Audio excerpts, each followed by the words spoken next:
حامد کرزي د هیواد له یو شمېر مشرانو او ځوانانو سره د انجونو د ښوونځیو او پوهنتونونو پر پرانیستلو غږېدلی.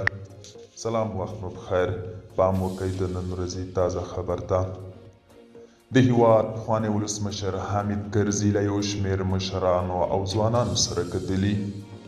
ښاغلي کرزي په خپله ایکس پاڼه لیکلي چې په دې کتنه کې ګډونوالو د ملي اتحاد او د اتفاق پر ټینګښت تاکید کړی او افغانستان یې د ټولو افغانانو مساوي او مشترک کور بللی.